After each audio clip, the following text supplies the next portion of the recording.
Êtes-vous vraiment certain de connaître la personne avec qui vous partagez votre vie? La personne qui dort à vos côtés, c'est là qui vous confie vos secrets les plus intimes, vos rêves, vos peurs. Êtes-vous sûr de savoir qui elle est, au fond? Moi, je croyais savoir. Je croyais. Like et abonnez-toi d'abord. Moi Dovin, j'ai 35 ans aujourd'hui, et si je regarde en arrière, tout semblait si simple, si normal. Ça faisait 7 ans que Raoul et moi étions mariés. 7 ans. À l'époque, tout allait bien, du moins en apparence. J'avais fait de brillantes études, je gagnais très bien ma vie. J'occupais un poste important, avec des responsabilités, une reconnaissance. J'étais fière de mon parcours. Mais Raoul, lui, il peinait. Il peinait vraiment à se relever, à trouver sa place professionnellement.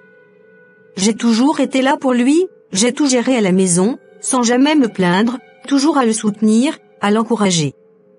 Je voyais sa frustration, et je voulais l'aider, sincèrement. Alors, un jour, je lui ai fait une proposition. Une proposition que je pensais généreuse, une chance de repartir sur de nouvelles bases pour lui, pour nous. Je lui ai dit, Raoul, tu sais, ça fait un moment que je te vois soucieux. Ces dernières semaines, avec tous ces rejets, ces entretiens qui ne débouchent sur rien, je sais que c'est difficile. Tu ne dis rien, mais je sens bien que ça te ronge. Qu'est-ce que tu veux que je te dise, Dovin? J'enchaîne les entretiens, j'envoie des CV par dizaines, mais rien. J'ai l'impression d'être dans une impasse. Et puis, la quarantaine approche, je ne suis plus un jeune diplômé sans expérience. Personne ne veut me donner ma chance. Justement. Et si on changeait de stratégie?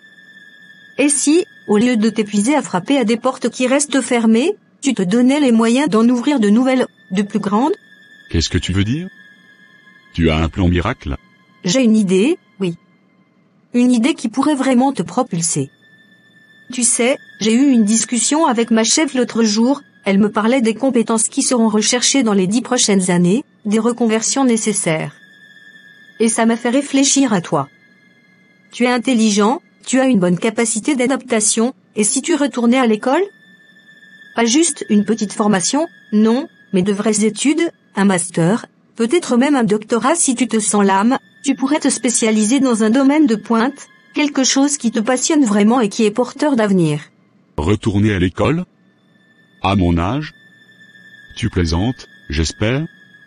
Je suis censé être l'homme de la maison, celui qui ramène l'argent, pas un étudiant qui vit au crochet de sa femme. C'est ridicule. Mais pourquoi serait-ce ridicule?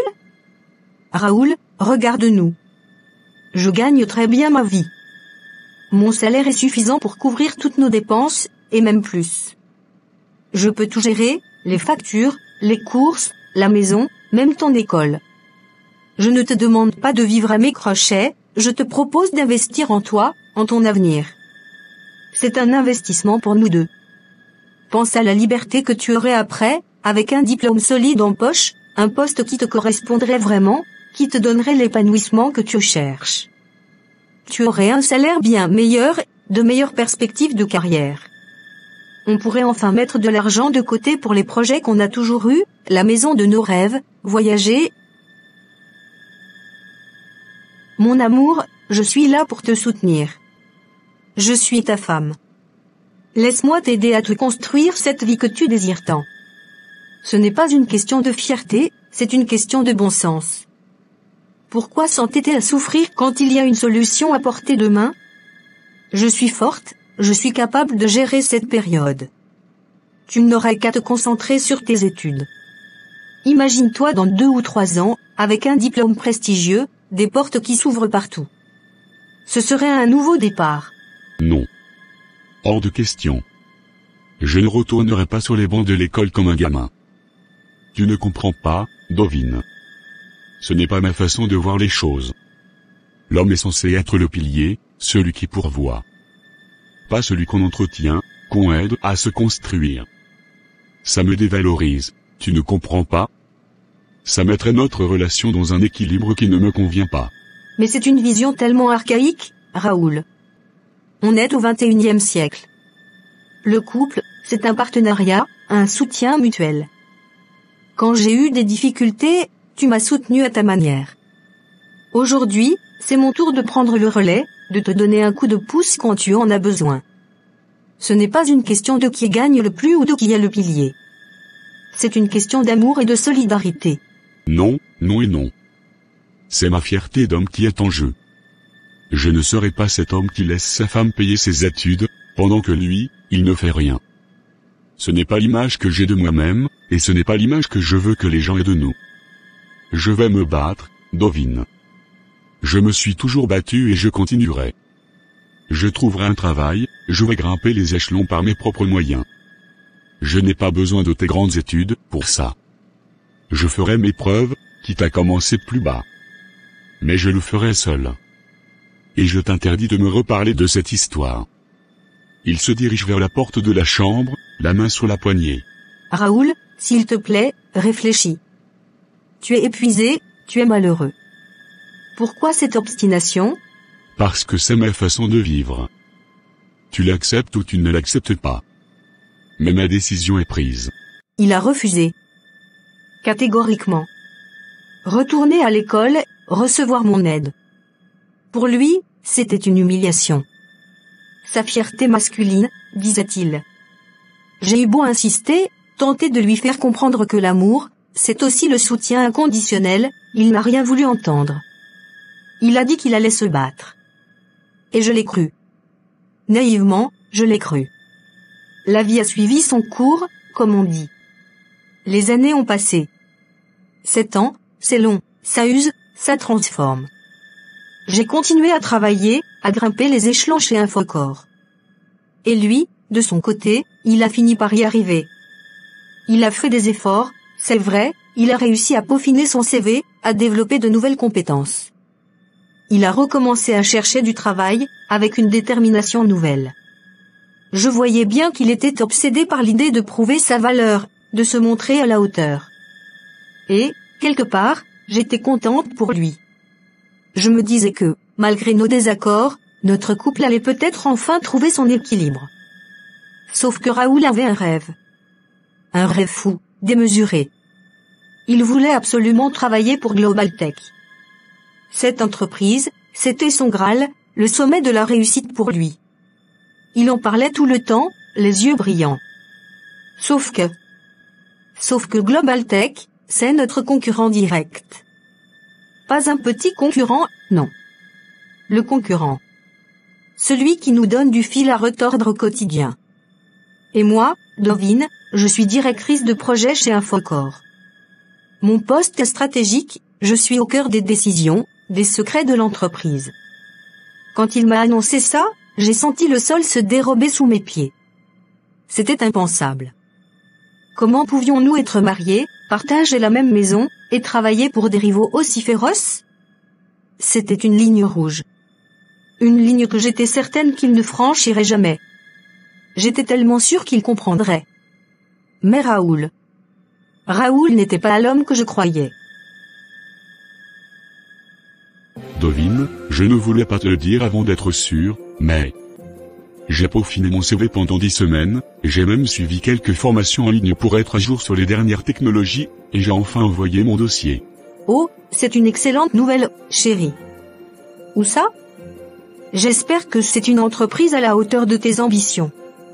J'ai même entendu parler de quelques postes intéressants chez Te Solutions, ils recrutent beaucoup en ce moment, ça pourrait te plaire. Non, pas Te Solutions. C'est bien mieux. J'ai postulé chez Global Tech.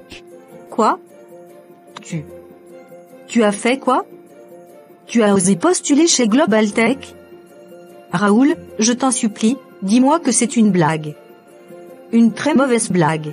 Non, ce n'est pas une blague, Dovin. C'est l'entreprise de mes rêves, je te l'ai dit. Le leader du marché, une innovation constante, des équipes dynamiques. C'est là que je veux travailler, là que je me vois évoluer. J'ai toujours rêvé de faire partie de leur équipe. Le rêve? Tu parles de rêve? Et ma réalité, elle compte pour du beurre? Tu sais parfaitement que Global Tech est notre concurrent direct. Le plus féroce, le plus agressif. Je suis directrice de projet chez Infocor, un poste à haute responsabilité. Je gère des données sensibles, des stratégies confidentielles, des projets qui peuvent faire ou défaire notre entreprise face à eux. Comment peux-tu envisager une seule seconde de travailler pour l'ennemi juré de l'entreprise qui paie nos factures, qui nous fait vivre? Et alors? C'est le marché du travail, Dovin. Les gens changent d'entreprise, ils vont là où il y a les meilleures opportunités. Ce n'est pas la guerre non plus.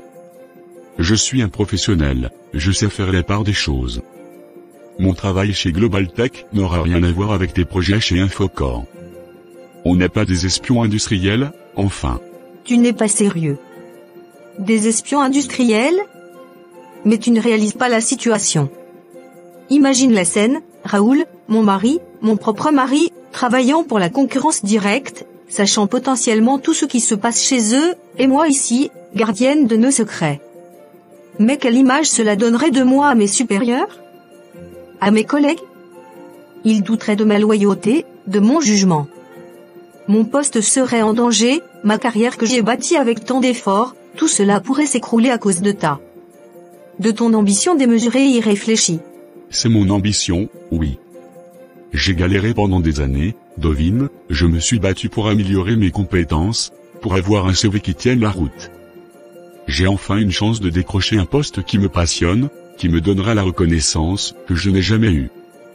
Et tu veux que je la sacrifie pour des considérations de loyauté, de ta part? C'est de l'égoïsme, Dovin. De l'égoïsme? C'est moi qui suis égoïste? C'est de notre vie commune que je parle, de notre équilibre. Je ne te demande pas de sacrifier ta carrière, je te demande juste de chercher ailleurs. Je peux te trouver des contacts dans d'autres entreprises, tout aussi prestigieuses, où tu serais épanoui sans que cela ne mette en péril ma propre stabilité professionnelle. Je peux même te mettre en relation avec le DRH d'Alliance Solutions, ils ont des postes très intéressants en ce moment. Encore une fois, c'est toi qui vas me trouver un travail? Non merci, Dovin. J'ai déposé mon CV là où je voulais, et je ne vais pas le retirer. C'est ma décision. Point final. Je suis un homme, je fais mes choix professionnels. S'il te plaît, Raoul. Pour nous. Pour notre couple. Ne fais pas ça. C'est une ligne que tu ne dois pas franchir. Si tu y vas, si tu travailles pour Global Tech, je te le dis, cela va changer quelque chose d'irréversible entre nous. Ce ne sera plus la même chose. Ce qui changerait les choses, ce serait que je sois forcé de refuser le poste de mes rêves à cause de tes exigences. Je ne reculerai pas. J'ai déposé mon CV, et si j'ai un entretien, j'irai. Je veux enfin prouver ce dont je suis capable. Et je ne laisserai rien ni personne se mettre en travers de mon chemin. J'ai tout essayé. J'ai argumenté, j'ai supplié, j'ai même menacé, sans vraiment le vouloir, mais j'étais désespéré. Je lui ai dit, 1000 fois, que c'était une ligne rouge, une ligne à ne pas franchir. Que son ambition chez Global Tech mettrait en péril tout ce que j'avais bâti chez Infocor, tout ce que nous avions, en fait. Mais Raoul. Il a fait la sourde oreille. Il n'a rien voulu entendre. Il a balayé mes craintes d'un revers de main, comme si mes arguments n'étaient que de la jalousie ou des caprices. Il est allé déposer son CV. Contre mon avis, contre ma volonté, contre tout bon sens. Comme s'il était déjà ailleurs, comme si notre avenir commun n'était plus sa priorité.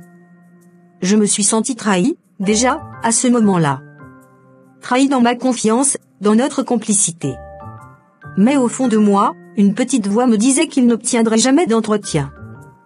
Que son profil, bien que s'étant amélioré, ne suffirait pas pour un géant comme Global Tech, surtout sans les grandes études qu'il avait refusées. Que le destin, ou du moins la logique, serait de mon côté. Jusqu'à ce matin.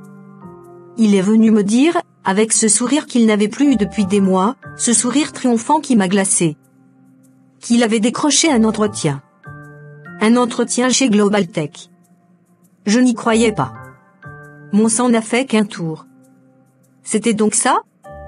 Il allait vraiment aller jusqu'au bout de cette folie? Dovin. Tu ne devineras jamais. C'était eux. Global Tech. Ils m'ont appelé. Je suis convoqué pour un entretien la semaine prochaine. Tu te rends compte? Ça y est, le rêve devient réalité. Non. Non, c'est impossible. Tu m'avais dit. Tu ne devais même pas y déposer ton CV, Raoul. Et maintenant, un entretien? Mais comment tu as fait? Comment j'ai fait? J'ai travaillé, Dovin. J'ai amélioré mon profil, j'ai mis en avant mes compétences, mon expérience. J'ai prouvé que j'avais ma place dans une grande entreprise. Et visiblement, mon dossier leur a plu. C'est la preuve que j'avais raison de persévérer, non? C'est une chance énorme pour moi. Une chance? Pour toi, peut-être. Mais pour nous? Pour notre mariage? Pour ma carrière? Raoul, tu ne peux pas y aller. Tu ne peux pas. Je t'ai tout expliqué. Je t'ai dit ce que ça signifierait pour mon poste, pour la confiance que mes patrons ont en moi. Je suis au courant de tant de choses confidentielles chez Infocor. Si tu vas travailler chez le concurrent direct, comment penses-tu que cela sera perçu? Ils vont me regarder comme une espionne, me suspecter, me mettre à l'écart. Mon emploi, mon statut, tout est en jeu. Tu ne te rends pas compte de la gravité de la situation. Arrête ton cinéma, Dovin. Tu dramatises pour rien. Ce n'est qu'un entretien. Et quand bien même j'obtiendrai le poste, on n'est pas en guerre, enfin. Ce n'est pas parce qu'on travaille pour des entreprises concurrentes qu'on va se transformer en agent secret l'un contre l'autre. Je suis un professionnel, j'aurai une éthique. Je ne vais pas trahir les secrets de ton entreprise, et tu ne vas pas trahir ceux de la mienne. C'est aussi simple que ça. Simple? Tu appelles ça simple? Mais comment peux-tu être aussi naïf? Ou pire, aussi indifférent? Les entreprises ne voient pas les choses comme ça, Raoul. Pour eux, c'est une question de sécurité, de stratégie. On va devenir des cibles, on va être surveillés, soupçonnés. Et même si nous, personnellement, nous n'avons rien à nous reprocher, la suspicion, elle sera là. Elle va ronger la confiance, elle va détruire tout ce que j'ai mis des années à bâtir. Je peux te trouver d'autres pistes, d'autres opportunités. S'il te plaît, ne va pas à cet entretien. Pour nous. Assez. Je ne reviendrai pas sur ma décision. J'en ai assez de te voir sans cesse minimiser mes succès, de me tirer vers le bas chaque fois qu'une opportunité se présente. C'est mon tour, Dovin. C'est mon chemin. J'ai enfin une chance de montrer ce dont je suis capable, d'atteindre le niveau que je mérite. Je vais à cet entretien. Et je vais décrocher ce poste. Quoi que tu en penses, et quoi que cela puisse signifier pour tes considérations de concurrence. J'ai essayé de le dissuader une dernière fois, de lui faire entendre raison. Tu ne peux pas y aller, Raoul. C'est impensable. Mais il ne me regardait même plus. Il voyait déjà ce poste, cette reconnaissance qu'il convoitait tant. Pour lui, c'était une victoire. Pour moi, c'était le début de la fin. Le point de non-retour. Et je le savais. Je le sentais au plus profond de mon être. Je crois que ça y est. Je crois que c'est le bon. L'entretien s'est super bien passé, vraiment. Ils m'ont posé des questions pointues sur mes compétences, mes expériences passées, et j'ai senti que je les avais convaincus. Le courant est passé avec le directeur des opérations, on a même rigolé un moment. Je suis sûr à 90% que j'ai le job. C'est incroyable, tu te rends compte? Mon rêve, enfin à portée de main. Raoul. S'il te plaît, ne dis pas ça. Ne dis pas que tu vas avoir ce travail. Quoi? Mais pourquoi? Tu devrais être contente pour moi. C'est une excellente nouvelle. Enfin, je vais pouvoir avoir un poste à la hauteur de mes attentes. Tu ne comprends pas, Raoul. Tu ne comprends pas l'ampleur de la situation. Si tu travailles chez Global Tech, c'est comme si nous avions l'ennemi dans notre propre maison. Infocor et Global Tech, c'est une guerre économique constante. Mes collègues, mes supérieurs. Ils vont me voir différemment. La suspicion va s'installer. Je suis directrice de projet, Raoul. J'ai accès à des informations ultra sensibles, des stratégies de développement, des données clients, des brevets. Ce sont des secrets industriels. Comment penses-tu que je vais pouvoir continuer à travailler sereinement en sachant que mon propre mari travaille pour l'entreprise qui veut nous dévorer? Comment mes patrons vont-ils réagir? Ils vont forcément penser que je suis une faille de sécurité, une porte d'entrée pour l'adversaire. Je suis une menace potentielle à leurs yeux. Mais arrête avec ça. Tu te fais des films, Dovin. Ce n'est pas un film d'espionnage. Personne ne va penser que tu vas leur vendre des secrets. Nous sommes un couple, nous ne sommes pas des agents doubles. C'est du délire. Ce n'est pas du délire, Raoul, c'est la réalité de l'entreprise. La haute direction, les actionnaires, ils ne prendront aucun risque. Imagine, la femme d'un de leurs cadres supérieurs travaille pour le concurrent direct. C'est une aberration.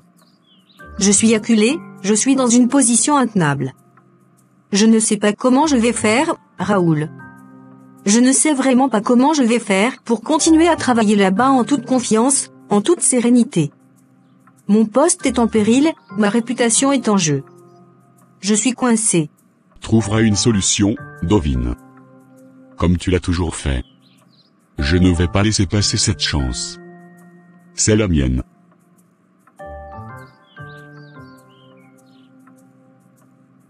Il est allé à cet entretien. Malgré tout. Malgré mes supplications, mes craintes, mes larmes. Il y est allé, certain de son bon droit, de son avenir radieux.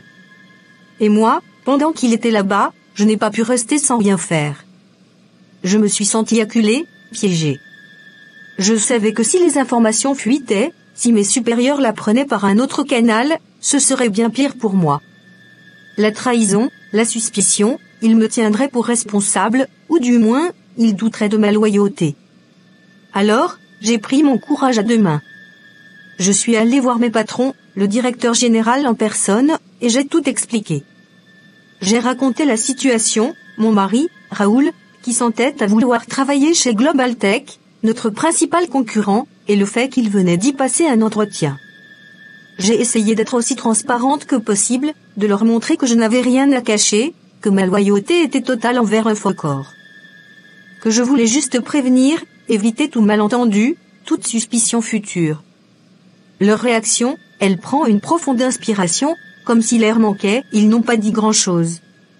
Ils ont écouté, impassibles. Et puis, la directrice des ressources humaines, qui était présente, m'a dit, « Mademoiselle Kouassi, nous avons pris acte de la situation. Nous comprenons votre démarche de transparence. » Pris acte. Ce n'était ni un soutien, ni une réprimande. Juste un enregistrement. Comme si j'étais un dossier, une information à classer. J'ai senti une distance, un froid s'installer. Je n'étais plus tout à fait la même à leurs yeux. Je sentais déjà l'étiquette. L'étiquette de celle dont le mari est chez le concurrent. Et puis, quelques jours plus tard, la nouvelle est tombée. Raoul est rentré, le visage radieux. Le job. Il a eu le job. Il est embauché chez Global Tech. Pour lui, c'était la consécration. Pour moi, c'était le début de la fin. Le coup près allait tomber, j'en étais certaine. Et je savais que cette fois, je ne pourrais rien faire pour l'arrêter. Eh bien, ma chère Dovin, comme je te l'avais prédit, ils m'ont appelé. Je suis officiellement embauché chez Global Tech. J'ai signé le contrat ce matin. C'est fait. C'est mon nouveau départ. Raoul. Tu ne peux pas faire ça. Je t'en supplie. Tu ne peux pas travailler là-bas. Quoi? Encore? Mais qu'est-ce que tu ne comprends pas, Dovin? J'ai dit oui. J'ai signé. Mon contrat commence le mois prochain. Je ne vais pas laisser passer cette opportunité. C'est la chance de ma vie, l'aboutissement de toutes ces années de lutte pour trouver ma place. Je suis enfin reconnu à ma juste valeur. À ta juste valeur? Et la mienne, Raoul? Et notre valeur en tant que couple? Tu as la moindre idée de ce que cela signifie pour moi? Pour mon poste chez Infocor? Je suis un cadre supérieur, je suis au cœur de notre stratégie, de nos innovations. Sais-tu que le Code du travail camerounais, et même les usages dans les grandes entreprises, imposent une obligation de loyauté et interdisent souvent aux employés de travailler pour la concurrence directe, surtout quand on est à des postes clés? Et si ce n'est pas le cas pour toi, le simple fait que mon mari soit chez l'ennemi juré va me mettre dans une position indéfendable. Elle s'avance vers lui, les mains tendues dans un geste d'imploration. Je suis déjà sous surveillance, Raoul. J'ai dû prévenir mes patrons, par honnêteté. Ils m'ont dit qu'ils prenaient acte. Prenez acte, tu comprends ce que ça veut dire? Ça veut dire que je suis désormais une cible potentielle, une source de risque. Je suis une menace pour eux simplement parce que mon mari est là-bas. Je ne peux pas travailler avec cette épée de Damoclès au-dessus de ma tête, avec la suspicion constante. Mon intégrité professionnelle est remise en cause, ma réputation va être salie. Il faut que tu laisses tomber ce poste, Raoul. C'est le seul moyen pour que nous puissions maintenir notre vie, notre mariage. Je t'en prie. Laissez tomber? Tu me demandes de laisser tomber le poste de mes rêves, le poste qui va enfin me permettre de m'épanouir, d'avoir le salaire que je mérite, la reconnaissance que j'ai toujours cherchée? Non, Dovine. Ça, ce n'est pas possible. J'ai travaillé trop dur pour ça. Si quelqu'un doit faire un sacrifice, si quelqu'un doit quitter son emploi, ce n'est certainement pas moi. Si cette situation te met tellement mal à l'aise, si ta fameuse éthique et ton intégrité sont si importantes à tes yeux, alors c'est à toi de démissionner. C'est à toi de trouver un autre poste. Je ne vais pas abandonner ma chance pour tes paranoïa professionnelle. C'est ma dernière opportunité, je ne la lâcherai pas. Si tu ne l'acceptes pas, si tu ne peux pas vivre avec ça, alors c'est ton problème. Tu me demandes de choisir entre ma carrière et toi? Entre tout ce que j'ai bâti et ta revanche? Ce n'est pas ma revanche. C'est ma vie. Et si tu ne peux pas l'accepter, alors nous n'avons plus rien à dire. Ma décision est prise. Je commence chez Global Tech. Et si ça ne te convient pas, c'est à toi de prendre les mesures qui s'imposent. Il l'a dit. Ces mots, froids et tranchants, résonnent encore dans ma tête. Si tu ne peux pas l'accepter, alors nous n'avons plus rien à dire. Il a fait son choix. Et moi, je n'en avais plus. Choisir entre ma carrière, ma dignité, tout ce que j'avais construit. Et un homme qui me demandait de tout sacrifier pour son ambition aveugle. Comment aurais-je pu? Nous nous sommes séparés. C'était inévitable, une conclusion forcée par son intransigeance. Il a pris quelques affaires et est parti vivre chez sa mère. Ça s'est fait sans éclat, sans cri. Juste une distance glaciale qui s'est installée entre nous, plus épaisse chaque jour. Je me suis dit que c'était mieux ainsi. Que c'était la fin d'un chapitre douloureux. Je croyais que je retrouverais enfin la paix, que je pourrais me reconstruire, loin de cette tension constante, de ces choix impossibles. J'ai continué ma vie, ma carrière chez Infocor. Les regards étaient un peu différents, plus interrogateurs, mais j'ai fait comme si de rien n'était. Je me suis accroché à mon travail, à ma routine, espérant que le temps panserait les plaies. Je ne savais pas. Je n'avais aucune idée. J'étais tellement aveugle. Je croyais qu'il était parti, qu'il était hors de ma vie. Je ne savais pas que le monstre que j'avais épousé, l'homme avec qui j'avais partagé 7 ans de ma vie, était en réalité un prédateur. Je ne savais pas qu'il me préparait une chute. Ma chute. Une chute qui allait me précipiter dans un abîme de désespoir, sans que je puisse même m'en rendre compte. Il avait tout planifié. Chaque mot, chaque action. Il avait semé les graines de ma destruction bien avant que je ne voie le danger. Et j'étais là, à tenter de respirer, alors que l'air manquait déjà. Je n'étais pas en paix. J'étais juste sur le point de tomber. Et Raoul, le monstre, attendait patiemment. Je pensais que c'était fini. Que la tempête était passée. Après le départ de Raoul, je me suis forcé à croire que la vie reprendrait son cours. Je me suis jeté à corps perdu dans mon travail, comme pour prouver, à moi-même et aux autres, que j'étais toujours la même Dovine, forte, intègre. Et, pendant un temps, tout semblait normal. La routine s'est réinstallée. Mes collègues étaient prudents, mais pas hostiles. Je me disais que l'orage était derrière moi. Et puis, ce matin, le grand patron, le fondateur d'Infocor, Monsieur Dubois en personne. Il m'a fait appeler dans son bureau. Mon cœur a fait un bond, bien sûr, mais je n'ai pas paniqué. C'était sûrement une réunion de travail importante, un point sur un dossier sensible, ou peut-être un simple check-in pour voir comment je m'adaptais à ma nouvelle situation personnelle. Après tout, il était réputé pour sa rigueur, mais aussi pour sa bienveillance envers ses cadres. Je me suis préparé, dossier en main, prête à présenter mes derniers avancements, à défendre mes projets. Mais dès que j'ai franchi la porte de son immense bureau, mon sang s'est glacé. Mon souffle s'est coupé net. Assis là, à côté de Monsieur Dubois, le regard froid et satisfait, se tenait Raoul. Mon ex-mari. Il était là, dans le bureau du grand patron, celui avec qui j'avais une relation de travail solide, presque respectueuse. La seule pensée de les voir ensemble, sachant que Raoul travaillait désormais chez Global Tech, notre rival acharné, était déjà une aberration. Mais le voir là, face à moi, dans ce lieu sacré de mon intégrité professionnelle, mon estomac s'est noué. Le piège se refermait. Et je ne savais pas encore à quel point il était ignoble. Mademoiselle Kouassi, asseyez-vous, je vous prie. Monsieur Nguema, la parole est à vous. Dites-nous ce que vous avez à dire. Merci, Monsieur Dubois. Eh bien, par où commencer? Durant les 7 années de notre mariage, Dovine, ma désormais ex-épouse, a eu pour habitude, chaque soir en rentrant du travail, de me raconter en détail sa journée. Elle me parlait de tout. Absolument tout. Des faiblesses de l'entreprise, des stratégies en cours que vous mettiez en place, des nouveaux projets avant même qu'ils ne soient officiellement lancés. Elle m'a décrit les tensions au sein de certaines équipes, les conflits entre managers, les personnalités de certains collègues, leurs points forts, et surtout, leurs points faibles.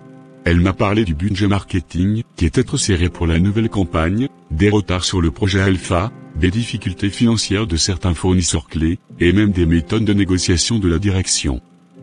Elle m'a même raconté que la directrice des ventes, Madame Léacom, avait des problèmes de santé qui l'empêchaient de voyager pour des rendez-vous importants, ce qui vous faisait perdre des parts de marché à l'étranger. Elle m'a aussi détaillé les clauses secrètes de votre contrat avec votre partenaire technologique asiatique, et comment nous pourrions les exploiter pour notre avantage. Mademoiselle Kouassi, compte tenu de votre position stratégique au sein d'Infocore, vous étiez tenue à une obligation de confidentialité absolue. Chaque information que vous déteniez, chaque détail sur les affaires internes de l'entreprise, sur nos stratégies, nos collaborateurs, ou nos faiblesses, devait rester secret. Vous étiez la gardienne de ces informations, et vous aviez le devoir impérieux de ne les divulguer à personne. Sous aucun prétexte. Et ce, même à votre conjoint. Les faits rapportés par Monsieur Nguema sont d'une gravité inouïe. Ils constituent une violation flagrante et inacceptable de vos engagements contractuels et de la confiance que nous avions placée en vous.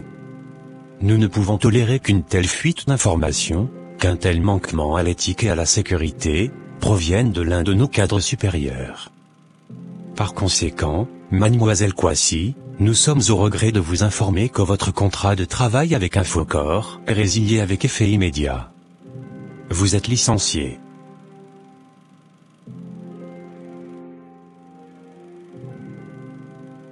Je suis complètement déboussolée. C'est comme si le monde s'était effondré autour de moi, et que je ne comprenais plus rien. Il est venu. Raoul. Mon ex-mari. Il est venu et il a tout raconté. Tout ce que je lui confiais, naïvement, soir après soir, sur mon travail, sur l'entreprise, sur mes collègues. Les faiblesses, les rumeurs, les petites frustrations du quotidien, pour moi, c'était juste un moyen de décompresser, de partager ma vie avec celui que j'aimais, mon confident, mon pilier. Et lui, pendant tout ce temps, il notait. Il notait chaque mot, chaque détail. Il a tout gardé en mémoire, tout transformé en arme contre moi. Il était là, devant le cofondateur de mon entreprise, mon patron, et il a déversé toutes ces informations avec une précision chirurgicale. Il était fier de lui. Fier de me détruire. Et moi, je suis restée là, bouche bée, incapable de bouger, de dire un mot. Mon esprit a refusé d'enregistrer la cruauté de la scène. Et puis, la sentence est tombée, licencié. En un instant, 7 ans de carrière, des années d'efforts, de sacrifices, ont été réduits à néant. Je suis rentrée à la maison, les jambes flageolantes, le cœur en miettes. Comment? Pourquoi? Je n'arrivais pas à comprendre cette haine, cette violence. Qu'est-ce que j'avais bien pu faire pour mériter ça? C'est alors que, dans la précipitation de son départ, il avait laissé derrière lui une vieille tablette. Son iPad. En fouillant, le cœur lourd, j'ai trouvé. J'ai vu. Des conversations. Des photos. Il me trompait. Depuis des années. Avec une autre femme, une relation à distance. Et en remontant le fil des discussions, j'ai découvert l'ampleur de la machination. Ils avaient tout planifié. Ma chute. Ma destruction. Dès le début. Son ambition d'entrer chez Global Tech n'était qu'une partie de leur plan ignoble. Ils devaient m'anéantir, me vider de tout ce que j'avais, avant de partir, libre, avec elle. C'était un complot. Une trahison orchestrée avec une froideur que je n'aurais jamais pu imaginer. Je suis perdu. Déboussolé. Sans emploi, sans argent, ma famille me regarde avec un mélange de pitié et de jugement. Ils disent que j'aurais dû me méfier, que je parlais trop. Mais comment ne pas parler à celui que l'on aime, à celui que l'on croit être son âme sœur? Je vends mes affaires, pièce par pièce, juste pour survivre. Chaque jour est une lutte. Je me sens vide, en dépression. Mais au fond de moi, une petite flamme persiste. J'essaie de me relever, de travailler sur moi-même, de croire que les choses iront mieux. Cette histoire m'a appris une chose terrible. Je ne sais plus si je peux faire confiance à l'être humain. L'être humain est capable du pire, de la cruauté la plus abjecte. J'ai partagé ma vie pendant 7 ans avec celui que je pensais être mon amour, mon protecteur. Et en réalité, il était mon ennemi juré. L'homme avec qui j'ai dormi chaque nuit, ri, pleuré, construit des projets, était en train de détruire ma vie dans l'ombre. Alors, je n'ai qu'un seul conseil, faites attention. Regardez bien la personne avec qui vous partagez votre quotidien. Soyez sûr de connaître réellement la personne que vous appelez votre personne. Car parfois, le monstre se cache sous le masque de l'amour. Si vous avez aimé mon histoire triste, likez et abonnez-vous pour me donner un peu de force car je suis à bout.